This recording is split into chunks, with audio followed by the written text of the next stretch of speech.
His Excellency Robert Chagulanyi Ssentamu bw'atyo ng'ali ne leader of opposition the Right Honorable Joel Senyonyi ng'ali wamu ne Secretary General w'ekibiina kya NUP David Rubongoya abali wamu ne former leader of opposition the Right Honorable Kizza ndabako ne Honorable Alice abo bakibiina kya NP ekya General Gregory Mugisha muntu bava kulaba kwa Dr. Kizza Besigye nga bwe tulaba bava tuyinza tulabe ensonga ki oba biki bye batuuseeko mu ndoonyi omulungi agoberera embeera eyo. Ndabako kyamwita n'asaasira naye ava mu ANT embeera eyo ekyolaba muganda wange ku Geta TV nze yatusengeeza ekyanan embeera yonna nga bweri twagala kumanya mbeera ki Dr. Kizza Besigye kyalimu omusanze ali atya era tusuubire ki olunaku lwaleero bwe batyo bebiri abakulu nga bava wali e Luzira embeera eyo tulinze kulaba biki bye basanzeeyo era Dr. ali mu mbeera ki nga bwolaba nti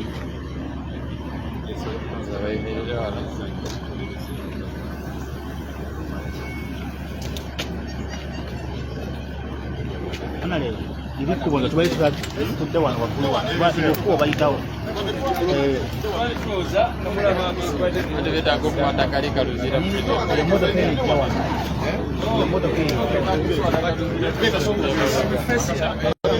stand here. Mwagala kwate background yeye. No bagamba tuyimire wano side kaka tena.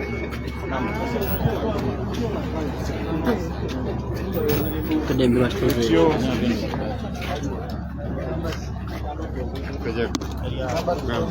Hata munde speaker ko sound wakazindala. Check mic 1 2 hello check quality. Check mic kundi kula gate on kula yingire moto tena. Ndio ndio mbasa bro. Abra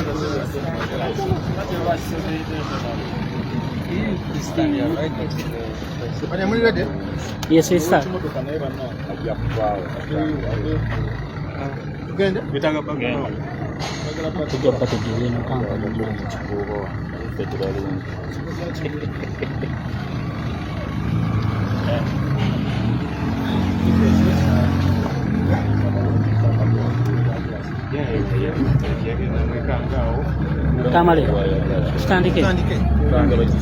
Okay, thank you very much, ladies and gentlemen.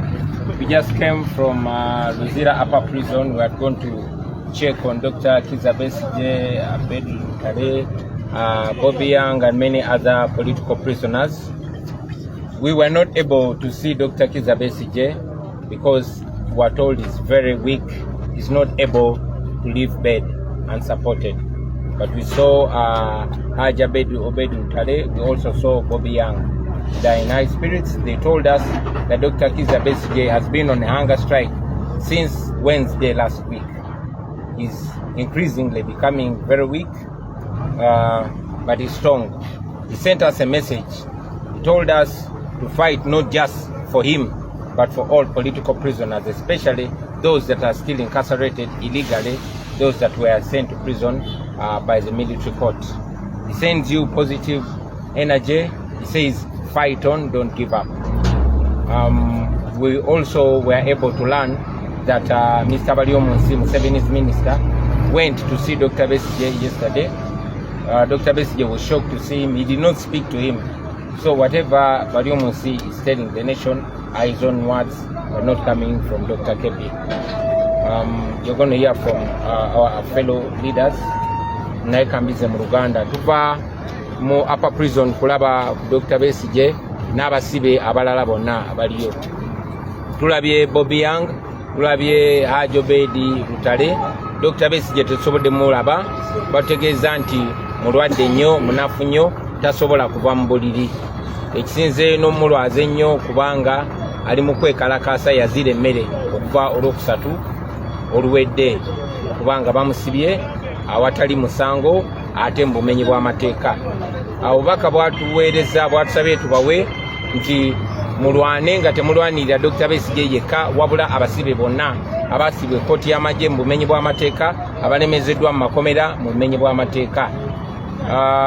Tutegezeddwa n'okutegeezebwa nti Minisita Museveni bali omunsi olunaku lwajjo yazze mu ddwaliro ng'agezaako okulaba Dr. Besigye yamwekanze bwekanze sorry yazze mu kkomera ng'agezaako okumulaba naye teyamulabye teyayogedde naye yamwekanze bwekanzi talina kyeyamugambye naye era tumanyi nti Minisita Museveni ajja kuvaayo abeeko byagamba eggwanga. Olunaku lwaleero okugoberera bino twasazeewo tusinkane abakulembeze ab'enjawulo tusale entoto engeri gye tugenda okudiringana embeera kubanga era bwe tuze tubategeeza nti tetagetinga Dr. Besigye yekka n'obulumbaganyisi bwa Dr. Besigye yekka wabula bonna abalwanirizi b'eddembe bonna aba opponent bwa Museveni. Kino tekiri ku muntu omu bwe bamala Dr. Besigye banona gwe oba nze. So kitukakatako ffenna okulwanyisa obumenyi bw'amateeka bunyizibwa buno ffenna tusobole okubeera free okubeera safe. In English, after this we have decided to converge all of us forces of change, and we'll be meeting later on today to find ways of exerting as much pressure as possible to see that our comrades are released and to end this impunity. So we're meeting later on today as forces of change, but we continue to call upon all of you Ugandans in your individual or collective capacities to do anything and everything possible to increase the pressure so that we can save Dr. Besigye and all the political prisoners that are being held. So buli omu akole kyasobola mu busobozi bwe okulaba nga tusawo pressure mu ngeri yonna basumule bannaffe bano tukomye n'obumenyi bw'amateeka buno. Thank you very much. Maybe Mama will. I just want to add a few words to what the president has said, that what is happening here is just a collapse of democracy, it's a collapse of the rule of law, a collapse of good governance. Dr. Besigye is here in Luzira illegally. And for any human being, the right place where Dr. Besigye should be is in a hospital. They know that he's here not by any means of law. The court that sentenced him that put him in prison, the courts of law said it's an incapable court. It was a court that was not supposed to be hearing cases of civilians. But so unfortunate that those who are in power see it important to continue violating the law because they have the gun. And so it is upon us Ugandans, like we said at the beginning when Dr. Besigye was arrested, that an attack on one of us is an attack on all of us. What Dr. Besigye is going through, any one of us can go through it. So it is all of us to say no to this kind of impunity, to say no to military rule, to say no to mismanagement of the affairs of Ugandans. You and me have that power, and the Constitution gives it to you. Let us all use every energy that we have and every effort that we can have to say no to the dictator. Tuchimanyi fenanga we Dr. Besigye ne banne abali mukomera kuva mu koti y'amagye nga bwe bali wano bumenyi bw'amateeka.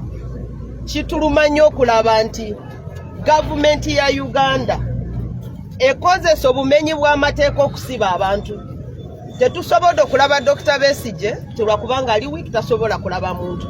Mu buntu obulamu Dr. Besigye teyali badde mukomera. Yali badde nga ali mu ddwaliro ng'alaba abasawo. Era ne ali ne wano iligale, ali wano mu bumenyi bw'amateeka kubanga kkooti y'amagye eyamusindika wano mu kkomera yakikola mu bumenyi bw'amateeka. Ekintu kyonna ekikoleddwa mu bumenyi bw'amateeka kiba kimenya amateeka, so si kirungi okugobererwa. Simanyi lwaki Dr. Besigye akyali wano mu kkomera. So kiri ku gwe nanze okulaba ntukozesa obuyinza bwonna bwe tulina okulwanirira eddembe ly'abaana Uganda, kubanga bakikoze ku Besigye olwaleero enja ajja kuba nze oba gwe nga bwe president akyogedde. Kati tukozesa amanyi gonna ge tulina, oba olina omumwa, oba olina ki, oba olina kamera, oba olina ki, kikozese okulwanirira eddembe. Eddembe lyetulwanirira si lya Dr. Besigye yekka, lya buli munna Uganda yenna waali. tukimanyi nti bwe tuva tugenda mu bya campaigns ebyakalulu ebintu bwe biti birabika batandika okwata abantu bino bye bali kukola Dr. Besigye bya kutukangakanga okulowooza nti fena tugwe suubi tugwa amaanyi naye njagala abakunga mwenna muve gye muli bino tebitutiisa kola ekyosobola olabe nti olwanirira eddembe lyo ate ng'olwanirira eddembe lya munno akuli kumpi si Dr. Besigye yekka fena tuli kwerwanako mbasaba ekyo kye tuba tukola fena. Mr. Rope, on behalf of the MD. Let Mama. Let Honorable Alaso first say something, then I can respond to what you want me to. I think basically what I want to emphasize is that government, President Museveni, the CDF and their team stand cautioned that they are playing with a powder cage. This continued mismanagement, specifically of Dr. Besigye's life, could easily plunge this country into a very chaotic situation beyond their ability, their presumed ability to manage.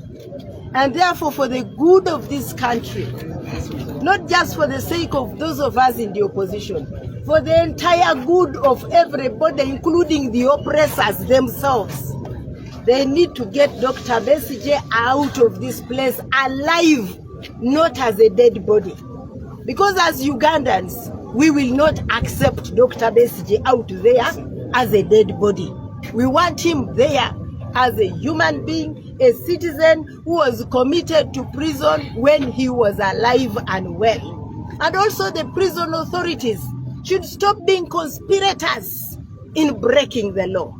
How can the Supreme Court of the land tell you that this is an illegality and you continue to hold people like that? So we warn them, we caution them. If they want us to beg, some of us are already begging them to have sense in their heads and get these people out before it is too late.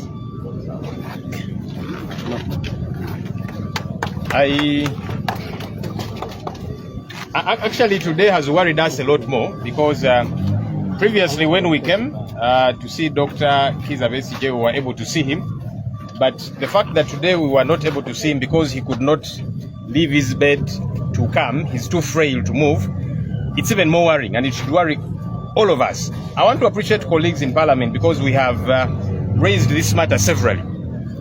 But we want to see a lot more that we can do.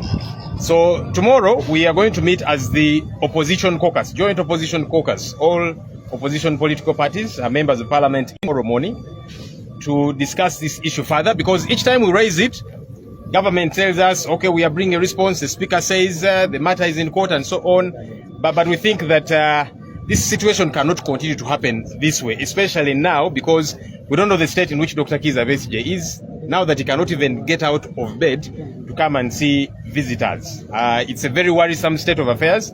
We'll do all that we have got to do as leaders, but we are calling upon the people of Uganda, let all of us play our part. Sometimes I see people, you know, whether it be on social media, some saying, so and so you're not doing enough, so and so you're not doing enough. All of us have got a part to play. Don't expect somebody to play a part for you. For you, what are you doing about this situation? About Dr. Kizza Besigye, NUP political prisoners, and all of us, by the way. This is not just a question of Dr. KB and NUP. All of us, you know, we are next if we do nothing about it. So let everybody play their part. Ekyaleero kyo kitutiisizaamuko kubanga lutwasemba okujja wano twasobola okulaba Dr. Kizza Besigye Obed Lutale n'abalala, naye olwaleero ye Dr. Kebi tetusobodde kumulaba ku lwaki tasobola kuva mu buliri, ali mu mbeera mbi muyi nnyo, tasobola na kusituka kutambula. Kati ffe ekyo kyongedde okutweraliikiriza. Bwenkya ababaka abali ku ludda olw'opposition parliament tugenda kusinkana tuddemu okuwaya ku nsonga eno tulabe ki ekirala kye tuyinza okukola. Tuze tuyogerako of course ku floor ya parliament, government gaba tusuubiza kye tukolako, speaker ng'agamba kirimu kwasaganyizibwa mulindeeko naki, naye tulindeko paka ddi kubanga embeera ya leero yo etweraliikiriza ti omutasobola na kuva mu buliri olw'embeera embi gy'alimu okuvaayo okujja abantu abazze okumulaba kyeraliikiriza. So tugenda kutuula ng'ababaka aba opposition lunaku lw'enkya tukaanye kiki kye tuzzaako, naye nga bwe tukola kye tulina okukola ffe ng'abakulembeze. President abuulidde nti leero abakulembeze b'ebibiina ebyenjawulo eby'opposition tugenda kusinkana saa 8, ababaka ba opposition tugenda sinkana olunaku olw'enkya, ffenna nga tutema entoto kiki kye tusobola okukola, tukuba omulanga eri bannansi, ffenna buli omu akole kyasobola okukola. Kino tekiri just ku Dr. Kebbi, aba NUP be baasiba emyaka gino gyonna naki, ffenna ensonga eno ebe tukwatako nti bava ku bano oba oli awo ogoddako, buli omu akole kyasobola okukola. Tutera okulaba abantu abamu nga bemulugunya ku social media, ono gundi tokoze kimala, omukulembeze ono tokoze kimala. Gwokozeewo ki? Bino si byakusonga lunwe mu muntu. Buli omu ali mu kukola kyasobola okukola, ni naffe buli omu akole kyasobola okukola mu kifo ky'okugamba ono takoze kimala, ono takoze kimala. Ffenna kitukwatako. Thank you, Lord. Pozi ekisemberayo ddala just to emphasize ensonga ya Lord gyayogeddeko. To all of you Ugandans, don't leave this to politicians. This man is actually dying. Dr. Besigye is in a terrible state. He cannot leave his bed. Haji Aboud Lutale told us he collapsed this morning when they were trying to carry him out of bed. So he's in a terrible state. He's dying. You saw how Senyonyi died. We will not forgive ourselves as Ugandans if Besigye dies when we've not put enough pressure. So don't leave this to politicians. You've heard Museveni's son saying Besigye will either leave prison in a coffin or after kneeling down to Museveni. So this is upon all of us to save Besigye. You've saved me before. You can save Besigye and all these other political prisoners. So take charge, rise up all of you. Bana Uganda banafe mwena. Besigye bali mumutira mukomera. Mwabiwulidde mwakiraba mutabani wa Museveni agamba Besigye ajja kuva mukomera ngali mu kesi y'abafu obanga amaze okufukamirira Museveni. So kiri erimu tembirekera ba politician bokaboko babakulembeze. Naawe gy'oli osobola okukola ky'osobola gwe ng'omuntu oba mu small groups zammwe abali mu Uganda n'abali ebweru. Put pressure to save this man and save other political prisoners. Tukikole ffenna tusobola okikola. Don't just point fingers at each other. Do something to save him and save our country. Thank you very much. Thank you so much. That was His Excellency Robert Kyagulanyi trying to explain the situation that is in prison. Okutegeeza nti embeera ya Dr. Kizza Besigye si nnungi n'akamu. Kitegeerekese nti enkya leero Dr. afa corruptions emirundi gibadde ebiri, embeera y'okuba nti asangidde wali embeera nga People power! People power!